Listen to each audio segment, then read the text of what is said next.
네, 언론 여러분 반갑습니다. 저희들은 국회 교문위 야당 소속 의원들입니다.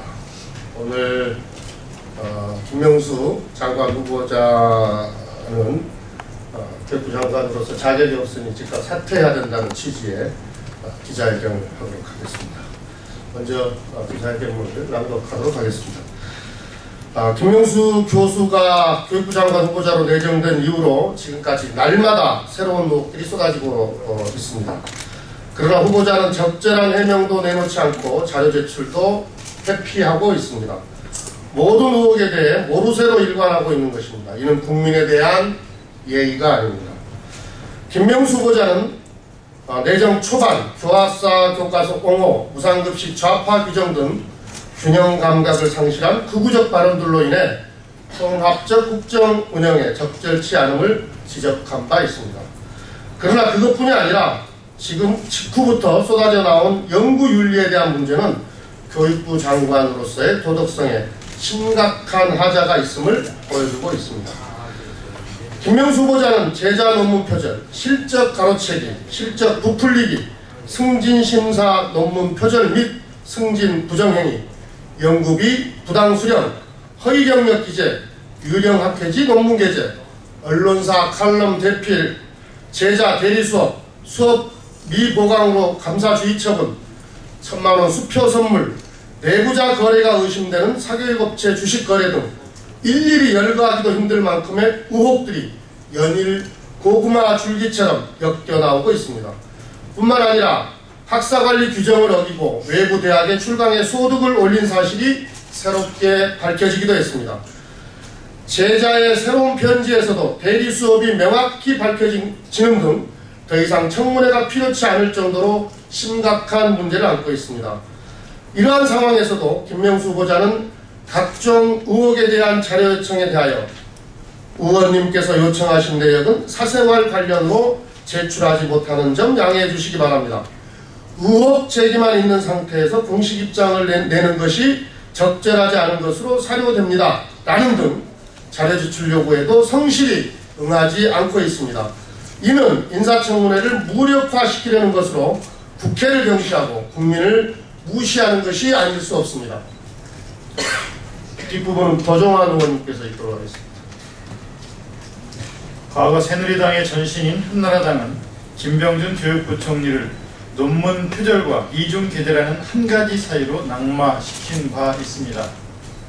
제자 논문 중 일부 데이터를 인용 표시 없이 사용하고 교내외 학술지에 중복 게재했다는 것이 주요 내용입니다.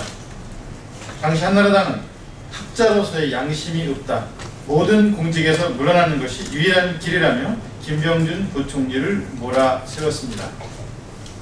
그런데 지금 김명수 후보자는 연구, 수업, 칼럼 등 훨씬 종류도 다양하고 내용도 심각한 연구 비리 백화점 수준임에도 새누리당은 이에 대해 문제 제기를 하지 않고 있고 청와대도 아무런 조치를 취하지 않고 있습니다. 얼마 전 시민단체의 여론조사에서 응답자의 96%가 현행 교육부 장관 후보자가 장관으로서 부적절하다고 답변한 바 있습니다. 모 언론사의 여론조사에서도 부적절 의견이 71.4%로 나타났습니다. 각종 교육단체들도 김명수 후보자의 사퇴를 촉구하고 있습니다. 이미 국민과 학부모들은 김명수 후보자에 대한 판단을 내렸습니다. 이러한 후보자가 장관이 되어 국정을 제대로 수행할 수 있으리라 생각하지 않습니다. 더 이상 버티는 것은 국가를 위해서도 바람직하지 않습니다.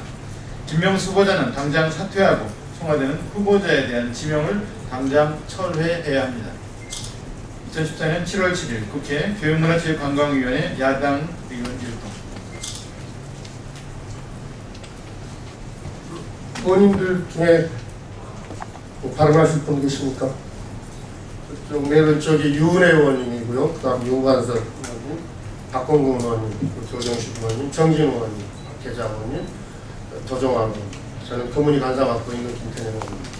방금 기자회견에서도 말씀을 드렸습니다만은 여당 의원들께서 지금 각 여당 의원들이 지금 각종 쏟아져 나오고 있는 각종 의혹들에 대해서 해명할 기회를 주기 위해서 자료 요청을 합니다. 예컨대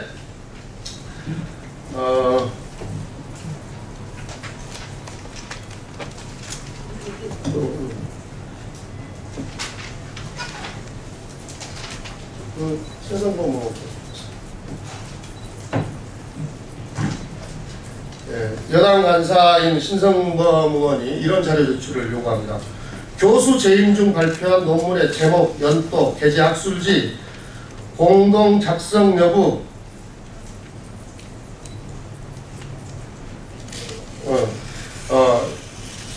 한국연구업적 통합정보에 게재된 논문 내역, 공동연구자 현황, 연구 진행 방법, 공동연구 논문 중 후보자가 참여율 100%로 기재된 경위 및 해명, 이런 자료를 요청합니다. 이것은 지금 우리 의원님들이나 언론에서 이 밝혀낸 것들 아닙니까? 그때 이 답변을 이렇게 합니다. 의혹 제기만 있는 상태에서 공식 입장을 내는 것은 적절하지 않은 것으로 사료됩니다. 대부분 다 이런 식으로 지금 대응을 하고 있습니다. 저희들이 판단하기로는 청와대에서 일절 해명하지 마라, 또 자료 제출도 최소화하라고 하는 지시가 있었던 것으로 이렇게 판단이 되고, 또 청와대 지시가 없지 않고서는 이렇게 자료 제출을 할 리가 없습니다. 야당원의 이 자료 제출 요구 질의는 물론이거니와 어떤 이 해명 기회를 주기 위한 여당 의원의 어떤 자료 제출에도 이런 식으로 지금 대응을 하고 있다, 이런 말씀을 드립니다. 이거 말고도 많습니다. 2003년 이것도 여당 의원이 자료 제출 요구한 건데요. 교육행정학연구의 후보의 논문이 미게재되어 있다는 문제 제기에 대해서 해명하라, 해명, 이렇게 자료 제출을 하니까요. 답변이 의혹 제기만 있는 상태에서 공식 입장을 내는 것은 적절치 않은 것으로 사료됩니다. 대부분 다 이런 식입니다. 부교수 승진심사에 제출한 논문 제목, 주요 내용, 게재 학술지, 표절로 지목된 부분 및 표절 의혹에 대해서 해명, 이렇게 자료 제출 요구를 하니까 이것 역시 의혹 제기만 있는 상태에서 공식적인 입장을 밝히는 것이 적절치 않은 것으로 사료됩니다. 대부분 다 이런 식으로 해명 기회를 줬음에도 불구하고 해명하지 않고 무대응으로 현재 일관하고 있다, 이런 말씀을 드립니다. 이것은 국회의 인사청문회 제도를 무력화시킬 뿐만 아니라, 시키는 것뿐만 아니라, 아까 기자회견문 내용도 있지만 시민단체의 90% 이상이 교육부 장관 후보로서 적절치 않다. 또 오늘 동아일보의 여론조사를 보면 국민의 71%가 교육부 장관으로서 적절치 않다고 이미 국민들이 판단을 내리고 있는데요. 이런 식의 대응은 완전히 국민을 무시하고 있는 것이다, 이렇게밖에 볼 수가 없습니다. 그런데 최근 청와대와 새누리당이 이 김명수 후보마저도 지키겠다고 하는 그런 이 자세를 보이고 있는 것에 대해서 대단히 유감스럽고요. 저희 야당 의원들은 아주 특단의 이 대책을, 대응을 안니할 수 없다, 이런 말씀을 드립니다. 없으시면 기자회견 마치겠습니다. 감사합니다.